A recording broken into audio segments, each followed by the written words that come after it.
ఈ మధ్య ఎవరి టెస్ట్లు చేయించినా కానీ B12, D vitamin deficiency, iron deficiency మహిళల్లో ఉంటుంది కామన్గా.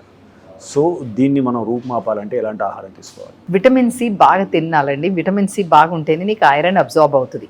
ఓకే. అది అవ్వాలి అంటే నీకు ఆకుకూరలు బాగా తినాలి.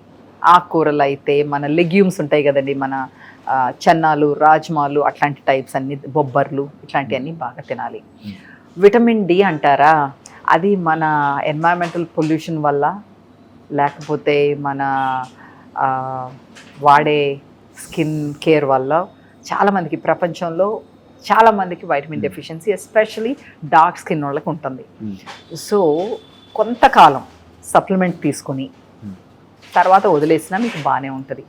ఫస్ట్ మనము అన్ని రకాలుగా ప్రకృతి సిద్ధంగా బతికితాయి. నీకు వైటమిన్ డి ఏదైనా సరే అబ్జార్బ్ అవ్వాలి, కొన్ని బాడీలో సింథసైజ్ అవ్వాలి. B12 అనుకోండి, అది నీకు బయట నుంచే రావటమే కాకుండా నీ బాడీ కూడా చేసే పరిస్థితి ఉండాలి. అందుకే నీకు ఫర్మెంటెడ్ ఫుడ్స్ బాగా తినాలి. సో నీకు వీగన్ అయితే B12 డెఫిషియన్సీ వస్తుందనే కాదు, వీగన్ కాని వాళ్ళకి కూడా ఉంటుంది. ఎందుకంటే నీ గట్ని నువ్వు మంచిగా స్ట్రాంగ్గా పెట్టుకోవట్లేదు.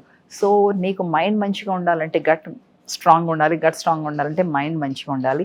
అన్నిటికీ నీకు మంచిగా, ఇది రెండింటికి సరిచేసేది స్వచ్ఛమైన ఫుడ్, స్వచ్ఛమైన లైఫ్ స్టైల్స్. 62 లక్షల మంది ప్రజల్లో మెడ్ప్లస్ బ్రాండ్ మెడిసిన్స్ కి మారడం వలన 915 కోట్ల రూపాయలు సేవ్ చేసుకున్నారు. అదే మెడిసిన్స్, అదే క్వాలిటీతో 50 to 80% డిస్కౌంట్లు.